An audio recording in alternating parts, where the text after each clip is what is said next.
Let me see if I can get this response back to you guys. It's been sort of bumpy around here today. And I seem to have started this 2 or 3 times and always seem to get interrupted. Maybe I should just leave the interruptions in instead of restarting. Anywho, good job on the assignments. Those of you got it in. It worked great. There were some really fine openings here. And you guys did really well. For some of you, I know that this was difficult putting the sensory details in, but you did a good job. A few of you managed to actually put the sensory details in and still make it feel like you weren't inside the character's head. That was interesting. I'm not even sure how you do that, because usually by putting sensory details in, it pretty well guarantees that you're inside the writer's head and you're not writing from the writer perspective, but from the character perspective. So, you know, if I mentioned that in your letter, you might want to pay more attention, unless it was just a purposeful. One of the stories, you know, I kind of went, oh, that's probably purposeful, but a couple of the others I'm like, I'm not so sure. On about half of you, I think I mentioned the fact that your story was on rails, and that's perfectly fine. Again, I didn't expect you guys to write stories from these things. Just get you started. I wanted to in this essentials, I wanted to show you how to start these openings, and we're doing craft.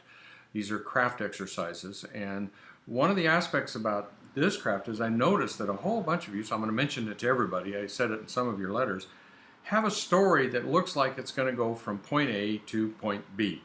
You're going to have a guy divorced, and he's going to have a reaction to his wife's whatever, or the divorce, and it's going to get from point A to point B. And they're going to be fine stories, especially when you're down inside the details, and some of you had some real interesting settings and other things going on. It was all cool. But my suggestion to some of you was to smash an idea into it, to take another idea. I mean, I was tempted a couple times to say, and now the aliens arrive.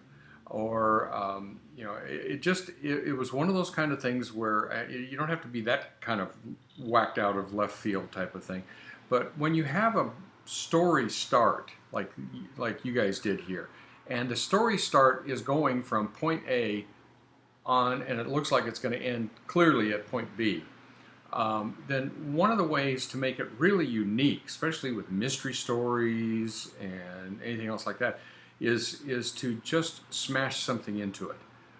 Take another idea, another start, another something, and just run into it. And you'll be stunned at suddenly how the story, and if you stay down inside the character's head, all 5 senses, you'll be stunned at how the story suddenly expands into something that could sell the Hitchcocks or Queens, or if it's mystery, or Asimov's and on like that. That's the key element that most writers don't realize, and again, in the Essentials workshop, it works out really well here to bring this up, is that you don't realize that often what makes a story isn't just an idea, which is basically an idea is only a trigger anyhow. What triggers a story? I triggered you guys wrote openings, some of you should finish these stories. But what really makes a sophisticated story that gets out of the beginner level story is that you have collision ideas with them. And I tend to not write stories anymore that are straight line stories. If I do, they're very short. They're usually my 2,000 worders or something like that, 2,500 worders, where it's just point A, point B, done, and there's a point to the story. But anything that goes past a couple thousand words now, I'm always opening with a story. It looks like it's going here, and I just knock it off the rails with a collision, and off it goes into another place.